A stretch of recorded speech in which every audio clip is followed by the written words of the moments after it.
Welcome back नाज़रीन, clinic online में दोबारा खुशामदीद। बात हो रही है आज कंधे के दर्द के हवाले से, और शोल्डर जॉइंट जो पेन है उसके बहुत सारे असबाब हैं और उसमें कुछ चीज़ों पे आज बात कर रहे हैं। और एक बात ये कि क्योंकि मुझे बताया जा रहा है कॉलर्स बहुत ज़्यादा हैं और टाइम हमारे पास कम होता है, तो हम इंशाल्लाह अगले मंगल को इसी टॉपिक को कंटिन्यू करेंगे। हमारे साथ मौजूद हैं प्रोफेसर डॉक्टर रेहाना शाह साहिबा, और डॉक्टर साहिबा एक लास्ट कॉलर को हम लेते हैं। वाकई से कॉलर हैं फ़रखिंदा साहिबा। अस्सलाम वालेकुम। वालेकुम अस्सलाम, कैसी हैं आप? ठीक हैं? ठीक है, मैं तो ठीक हूँ। अगर टीवी का वॉल्यूम बंद कर दें तो आपकी आवाज़ बेहतर आएगी हमें ना। हाँ जी, म्यूट कर। श्योर। अच्छा, ऐसा है कि प्रॉब्लम है मुझे 1-1.5 साल से कंधे में दर्द है। हाँ जी, और नेक से और पीछे सर से शुरू हुआ था और ये अब शोल्डर में पेन होते हैं। अच्छा, और वो उसके साथ ये है कि शोल्डर और नेक के दरमियान में जो ना स्वेलिंग सी हो गई है। हाँ, क्लेविकल बोन की वो जो है ना, क्लेविकल बोन के ऊपर वाले हिस्से में, नेक के बिल्कुल साथ। ठीक है। बिल्कुल एक साइड से स्वेलिंग हो के बाहर को फील होती है, पता चलता है। और वो बाज का ऐसा होता है कि रात को मैं सोती हूँ तो दोनों बाजू भी सुन्न हो जाते हैं, बिल्कुल सो जाते हैं जैसे दोनों बाजू। तो सर के पिछले हिस्से में दर्द शुरू होता है और फिर पीछे रीढ़ की हड्डी में, यहाँ पीछे नेक में, और फिर शोल्डर। सर्वाइकल स्पाइन का एक्सरे वगैरह कराया? हाँ जी, करवाया था। हाँ जी, कुछ आपको डायग्नोस हुआ? हाँ जी, वो करवाया था, उसका डायग्नोस हुआ था, अर्ली चेंजेस आ रही थी। ठीक है। कोई कॉलर आपको या कोई फिजियोथेरेपी? पेन किलर वगैरह ले लेते। ठीक है, अभी हम डॉक्टर साहब कुछ पूछना है?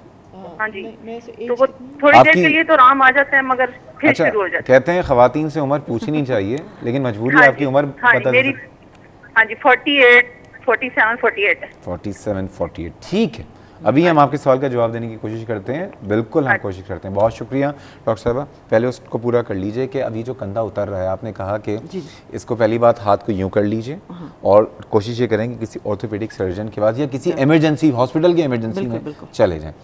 अब ये साल में 3, 4, 5 दफ़ा अगर उतर रहा है तो फिर क्या करना चाहिए? देखिए, अगर रिपीटेड डिसलोकेशन है तो इसका मतलब ये एक तरह का डेफिनेटली एक ऐसी प्रॉब्लम अंदर हो गई है जो वैसे सॉल्व नहीं हो सकती। कंजर्वेटिव मैनेजमेंट हम उसको कहते हैं कि जिसमें नॉन सर्जिकल, ठीक है, दवाइयों से।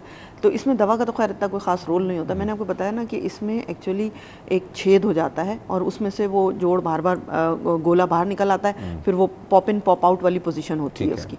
तो अब उसको ये है कि जब वो अंदर चला जाता है तो एक तो आप अपनी मूवमेंट्स को, जब तक आप सर्जरी के लिए मेंटली प्रिपेयर नहीं हो रहा है, या आप डायग्नोज कैसे होता है? अगर किसी का यही रीज़न है कि रोटेटर कफ में टियर आ गया है तो कोई टेस्ट होता है जिससे पता चल जाता है? हाँ, एमआरआई से पता चल जाता है। एमआरआई से पता चल जाएगा, आर्थ्रोस्कोपिकली पता चल जाएगा। तो उसमें अब तो खैर आर्थ्रोस्कोपिकली रिपेयर। आर्थ्रोस्कोपी क्या होती है? आर्थ्रोस्कोपी समझे एक खास किस्म का कैमरा होता है जो बहुत फ्लेक्सिबल होता है, फाइबर ऑप्टिक कैमरा होता है। वो पहले तो ये करते थे ना कि पूरा जोड़ खोल के देखना पड़ता था कि अंदर क्या प्रॉब्लम है, फिर उसको रिपेयर करते थे। लेकिन ये एक तरह की नॉन इन्वेसिव टेक्निक होती है। इसमें क्या होता है कि वो इतना मेलिएबल किस्म का कैमरा होता है फाइबर ऑप्टिक के, वो आप कंधे के जोड़ में दाखिल कर देते हैं और उसको फिर आप उससे देखते हैं अंदर। तो आपको पूरी मतलब टेलीविजन स्क्रीन पे आपको टियर है, डायग्नोस हो गया एमआरआई से, फाइब्रोस्कोपी से, ठीक है, आर्थ्रोस्कोपी से। सर्जरी सुन के जो है ना रोंगटे खड़े हो जाते हैं सबके। मुझसे भी कोई कहा है कि सर्जरी करानी है तो मेरी भी हाथ है, कितना बड़ा डॉक्टर इंसान हो लेकिन कहते हैं वैसे भी doctors are the worst patient, आपको पता है। तो आप बताइए सर्जरी कैसी होती है और इसमें कितनी बड़ी? मैं आपको बताऊं, ये इतनी मतलब अब तो इतना एडवांस हो गई है कि मैं आर्थ्रोस्कोपिकली रिपेयर हो जाता है। अगर छोटा मोटा रोटेटर कफ का टेयर है तो वो तो आर्थ्रोस्कोपिकली। कितनी देर का काम होता है ये?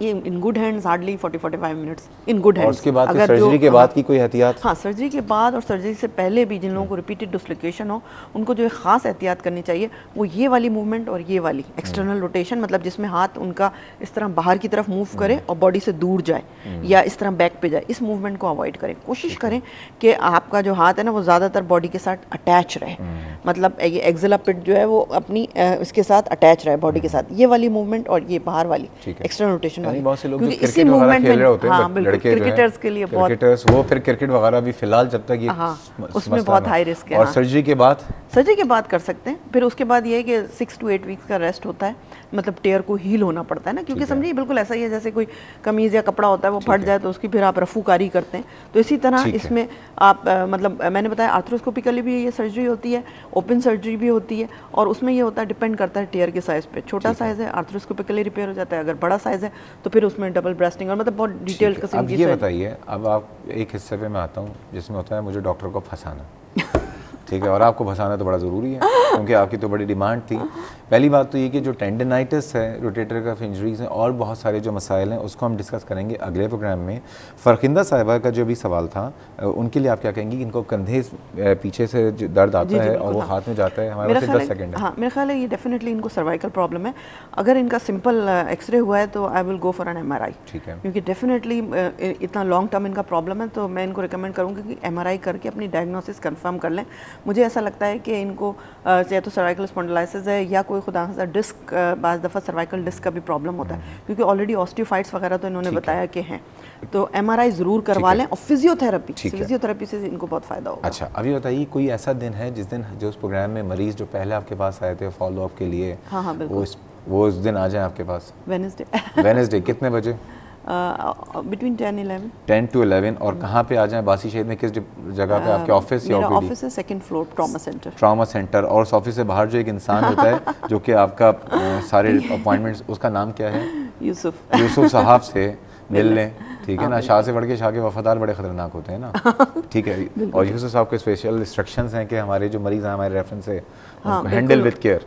बिल्कुल, जैसे पिछली दफ़ा भी आए थे, अगर आके वो उनसे कांटेक्ट कर लें बिटवीन 10 and 11 और 2nd floor पे।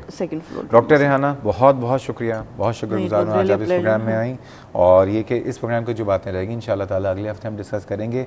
और एक बात ये कि जो लोग इनके पास पहले गए थे आप दोबारा जाना चाह रहे हैं, इस प्रोग्राम को देख के जो लोग अब जाना चाह रहे हैं, बरोज़ वेडनेसडे क्लिनिक ऑनलाइन, मेरा रेफरेंस दे दीजिएगा, डॉक्टर शहजाद मेरा नाम है, और 10 से 11 बजे अब्बासी शहीद हॉस्पिटल में 2nd floor पे चली जाएँ, और वहाँ पे यूसुफ साहब होंगे पहली बार, उनसे ज़रूर मिल लीजिए। और इससे मुताल्लिक कोई फ़ीडबैक हो, या कल हम बात कर रहे हैं पेशेंट डॉक्टर रिलेशनशिप के हवाले से, क्योंकि हमने पिछले हफ्ते बात भी की थी, बहुत सी बातें रह गई थी, उसके हवाले से भी कि एक अच्छे डॉक्टर की क्या निशानी है, एक अच्छे डॉक्टर की क्या जिम्मेदारी है, मरीज़ के क्या हक़ हैं, और डॉक्टरों के साथ क्या डॉक्टर को मारना पीटना चाहिए, या डॉक्टरों के साथ भी कुछ थोड़ी सी प्यार मोहब्बत वाली बातें हो जानी चाहिए, उनको भी अपना मसीहा समझना चाहिए। सारी बातें हम कल करेंगे। इससे मुताल्लिक़ कोई फीडबैक या सजेशन हो तो आप मुझे ईमेल कर सकते हैं cliniconline@head-tv.tv, या फेसबुक पर जाके क्लिनिक ऑनलाइन की पेज पे अपने सवालात, अपने फीडबैक से हमें आगाह कर सकते हैं। कल इंशाल्लाह ताला फिर मुलाकात होगी, कल तक के लिए अल्लाह हाफ़िज़।